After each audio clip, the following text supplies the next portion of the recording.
మీ తెలుగు నేస్తం Telugu stop app వెంటనే play store, app store లో డౌన్లోడ్ చేసుకోండి. ప్రతిక్షణం అన్ని తెలుగు వార్త విశేషాలతో పాటు మీ లోకల్ ప్రాంత వార్తలు కూడా సులభముగా తెలుసుకోండి.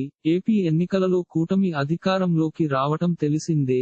ఈ సందర్భంగా పవన్ కళ్యాణ్ మంగళగిరి పార్టీ ప్రధాన కార్యాలయంలో సంచలన వ్యాఖ్యలు చేశారు. ఇది 5 కోట్ల ప్రజల విజయమని పేర్కొన్నారు.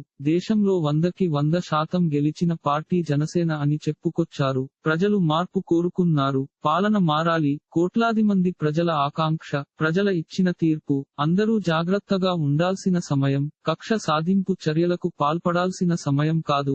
ఆంధ్రప్రదేశ్ భవిష్యత్తుకు బలమైన పునాది వేయాల్సిన సమయం. అన్నం పెట్టే రైతుకి అండగా ఉండే సమయం. రక్షణ లేని ఆడబిడ్డలకు రక్షణ కల్పించే సమయం ఇది. మహిళలను వాళ్ల కాళ్లపై నిలబెట్టే సమయం ఇది. ప్రభుత్వ ఉద్యోగులకు కంట్రిబ్యూటరీ పెన్షన్ స్కీమ్ విషయంలో నేను బాధ్యత తీసుకున్నాను. ఖచ్చితంగా మీకు ఇచ్చిన మాట ప్రకారం ఏడాదిలో హామీ నెరవేరుస్తామని స్పష్టం చేశారు. మెగా డిఎస్సి నోటిఫికేషన్ విడుదల చేసే బాధ్యత కూడా తాను చూసుకుంటానని పవన్ మాట ఇచ్చారు. యువతకి చదువుకు తగ్గ ఉద్యోగాలు వచ్చేలా చూస్తాను.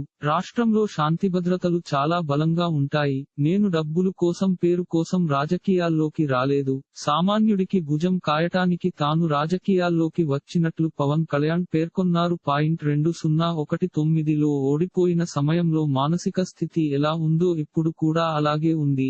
ఈ గెలుపు నాకు అహంకారం ఇవ్వలేదు, బాధ్యత ఇచ్చింది, కొద్దిగా భయం కూడా వేసింది. ప్రజలు నాపై పెద్ద బాధ్యత పెట్టారు అంటూ మంగళగిరి పార్టీ ప్రధాన కార్యాలయంలో పవన్ కళ్యాణ్ స్పీచ్ ఇచ్చారు. ఇలాంటి మరిన్ని తెలుగు వార్త విశేషాలు కోసం ఛానల్ కి సబ్స్క్రైబ్ చేసి గంట నొక్కడం మర్చిపోకండి.